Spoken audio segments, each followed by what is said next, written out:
Hi guys, and welcome to my channel. If you're new here, kindly subscribe. If you're a returning subscriber, thank you for always coming through for a baby girl, and turn on the notification button so that anytime I post a video, you'll be the first to be notified. It's episode 19 of the Pepper Dem Gang reunion show, and today we're still talking about relationships, lovers, friends, whatever. And Ebuka decided to give us a recap of a very dramatic relationship that had a lot of ups and downs. Yes, your guess is as good as mine. Frodd was on the table today, so we had a recap of Esther loving on Frodd, kisses here and there, their hour moments and all of that. After the recap, Ebuka now asked Esther. So basically, Ebuka asked Esther, at what time in particular she realized she liked Frodd and all of that. And Esther went on to say that there was this particular time that Frodd was in the kitchen, wearing these nerdy glasses. And she actually took a closer look at him. I was like, oh God, this guy is cute. And she went on to say that she liked Frodd and even liked him more outside the house. It was like Frodd grew on her. So Frodd was asked the same question, and he said when he got into the house, they had a connection. And, the first week they were asked to be each other's big brother, and they had chosen each other. So he said they had got to talk a lot and things like that. And also they had promised each other they would have each other's back when they, used to talk and all of that. So Frodd went on to say that they had talked about deep stuff, and he realized that she didn't really express herself, but she had a lot to offer, and they had, had very, very, very deep and intense conversation. So Ebuka now asked Frodd if they were dating. He said no, they were not together, and Ebuka asked why. And Frodd's explanation was that there were dynamics or forces that were not, that were against them. And Ebuka asked and he said like the fans, like friends, like family. Oh my God, I don't understand why people cannot have a relationship because of another person. But personally, I feel like if I like somebody and I genuinely connect with them and I know them for who they are, I would never really get anybody. Like, nobody would get into my space or my head like that. Like, yeah, I get it, people would advise you, but maybe I'm different, but I'll still, have my eye on the ground and then watch for myself to see how it turns out. But if the person is not giving you any questionable, whatever, those kind of excuses are lame, especially if you talk about fans. Because if you're saying fans are hindering your relationship, do fans know the two of you through and through? I doubt that. So anyway, let's continue. So Frodd went on to say that as a guy in a relationship, personally, he needed some transparency in his relationship. He also said that he needed whoever he is with to also trust him as well. So Ebuka now asked Esther what he was looking out for, what he needed from Frodd outside the house. So I meant to say she. So Esther went on to say that if Frodd needed to date her, Frodd needed to ask her properly to be his girlfriend. So Ebuka asked Esther if that ever happened, and she said no, it never happened. But Frodd said it happened on the 36th floor in Dubai, and they were supposed to have dinner, at the 36th floor of, I think, Hilton Hotel or something like that.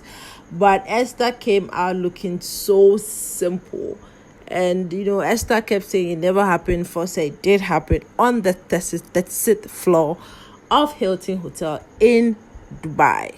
So Esther kept arguing that it didn't happen. And also that very day, they had a lot of arguments and things were not really going as planned or whatever.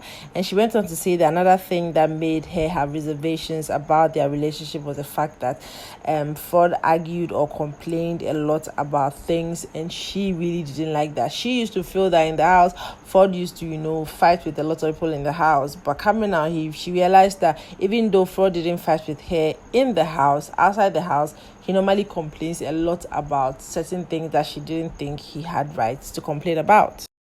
So Frodd still went on to say that he did try asking Esther, especially planning that dinner and all, but Esther came looking too simple. And so Ebuka now asked Esther if she liked Frodd when they were in Dubai, and she said yes, she did like Frodd. She wanted to date Frodd at that time. So Ebuka now went on to ask Esther if she had ever at any point in time actually asked Frodd what they were doing, what's up, and she said no, she didn't, because subsequently she felt like they were already growing apart, so she let them be. And Ebuka went on to ask if she had a conversation with Frodd about it. But Frodd answered and said that they didn't really, close books and say that we are done in a relationship. So there's practically like things left unsaid, but they're just, apart. So in the background, Jackie makes a comment that she could see love in Frodd's eyes, and Frodd made a funny comment by saying that love oversee, O'Shea, those kind of things. And then Ebuka now asked Jackie what her view was, and she said, well, in the house she never thought that Esther liked Frodd, to be honest, and that she stands by that.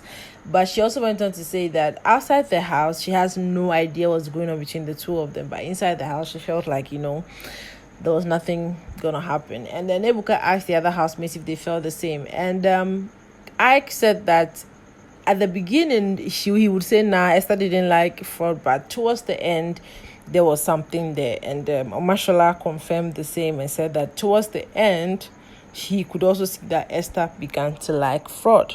So Ebuka went on to say that it appeared that, Frodd did really like Esther, but Esther was quick, or it was easy for her to move on from the relationship. And she said that, well, aside the petty fights and all of that, there were other things that, caused her to move on, which was the fact that there were times that, people came to randomly say things to her that she had told Frodd in confidence. And it didn't happen just once, it happened more than once. So the trust she had for Frodd kind of like, went down a notch. So Esther confirmed that maybe, yes, some of the things the fans said got to her head and things like that. But for Tribe, she didn't really think Tribe was an issue. Yes, in the beginning, she felt it was a problem, but with time, she said, nah, she didn't think it was an issue. She said a lot of things happened. Ebuka asked if she had ever decided to talk to Frodd about it, and she said she really didn't think of talking or sitting down to talk to Frodd about it, because at the end of the day, she felt like Frodd would turn everything over and be quite defensive, because to her, she felt like he used to be very defensive in the house with other housemates, and coming out of the house, she saw that side of him as well. So Frodd said that whatever he was going to say was not for content, it's just him being blunt. And he said that he did push for the relationship. He really, really, really invested. He pushed hard to be with Esther. So Frodd went on to say that Esther did not fall out of love, but Frodd personally had concerns which he spoke to Esther about. Hence, they being apart. But it's not a matter of Esther falling out of love. He's not going to buy that. That is not what happened. So Frodd went on to say that when he came out of the house, he came with a clean sheet, no baggage, nothing. And he had conversations with Esther. And they went for one event, and then Esther pulls up in a very posh car. So the tall and short of it was that Esther had friends or people that easily gave her, posh cash whenever she wanted, but he didn't really get the explanation or whatever very well. And Esther was shouting a lot, I must say. There was a lot of banter, back and forth. My eardrum was hurting because Esther was really, really, really shouting. I won't lie. So basically, Frodd said hearing people say stuff about Esther, and then now seeing that she had friends of, I think he used the word high echelon or something like that, and that raised eyebrows, because those kind of people made things comfortable for her, and he had his own securities as a man. But she never came out to say that, okay, this is my friend, this is blah blah blah. It was just blank, and for him that felt very uncomfortable for him. There was a lot of up and down, talk. Esther was just shouting. Honestly, I didn't know what point Esther was trying to prove, but in a nutshell, it didn't look good. But Ebuka, and she was trying to insinuate that, Frodd talks about everybody in the house, or everybody seated there, which I felt was off. And Ebuka now said that it's a clear case of, things not being talked about, things being trashed and all of that. And I must commend Frodd for his I think Frodd kind of like matured here, because normally Frodd would have been very defensive and, you know, shouting and all, but he kept his cool. He was just, you know, trying to talk. Esther was, oh my God, listening to Esther was my eardrums.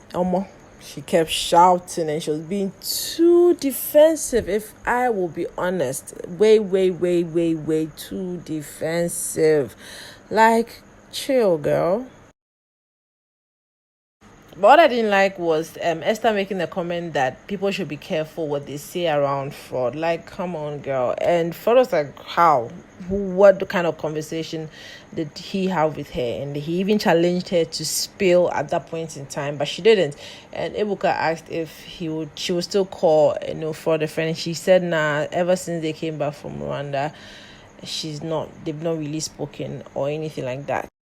And her reason, of course, was because she said that she didn't trust Frodd enough, and whatever she told Frodd, she didn't think that Frodd was going to keep it a secret all to himself. And when Frodd was asked the same question, Frodd said the moment he landed in Nigeria, all he said was, day your day, let me day my day. He was done with everything. So after all the shouting from Esther and all of that, we now moved over to KimOprah and Omashola. If you watch the episode or the Big Brother Naija show, you realize that not once, not twice, Omashola had expressed interest in KimOprah even when she had left the house. And KimOprah, even when she was asked outside the house, she said one person she would want to get with or date or whatever was Omashola. So now they were asked about themselves and if they were dating. And to just summarize everything, it was clear that there was something going on between them, but they called themselves best friend. So Ebuka now asked Kim, you know, where they were at the point in time. But Kim's response was that they were okay, but she feels like Omashola's self-centeredness gets in the way of things. So even though they are cool and they have issues, she feels like some of the issues are, you know, they are petty issues, but there's this one particular issue that she has that she keeps hammering on, and if the person has decided not to change, it makes it difficult to, you know, work around it or work things out. So for her, she feels like Omashola is self-centered and it's always about him, and for that, she doesn't like that, and personally, that is a turn off for, you know, her. And they had a bit of a banter back and forth, and then Omashola said, I want KimOprah, I'm ready to do whatever, I just feel she's far away. And he was actually ready to settle with KimOprah. That's bold, you know. And, you know, it looked like Kim wanted to be pampered, baby girl life, you know, that kind of stuff. They had their own banter. It was a bit of a back and forth. And Omashola kind of apologized because it looked like Kim wanted some sort of apology. And yeah, blah. There you have it. It doesn't look like Froster is gonna happen. Diallo has sunk. Froster has sunk. I think Kim and Omashola still have a chance. I'm not too sure. Mary Kay is still going strong, and I think basically those are the ships that we all wanted to see sailing. But the one standing is the Mary Kay ship, and I wish them all the best. Honestly, tonight's episode, I was not too happy about the way Esther went about stuff. I don't know, but girl, yeah.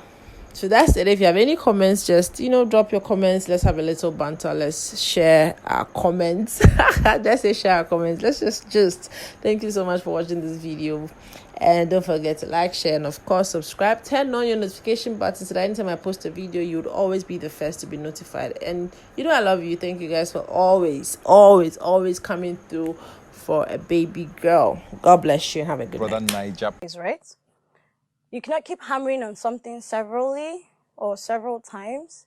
You keep going on and on about it, and then, especially when everybody has their faults, everybody has their own issues and whatnot, which is fine, So when someone has actually highlighted an issue that you feel like is like out of every other thing, this is the one that gets to me. Yeah. I feel like it's something you should make an effort to work on.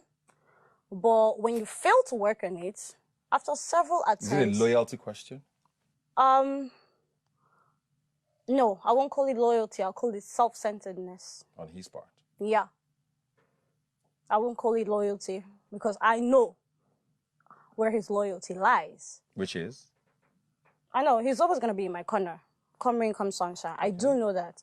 But his self-centeredness gets in the way of things. In what way? So he doesn't see your points of view or the things you complain about? No, self-centeredness is you putting yourself first in different situations and failing to put the other person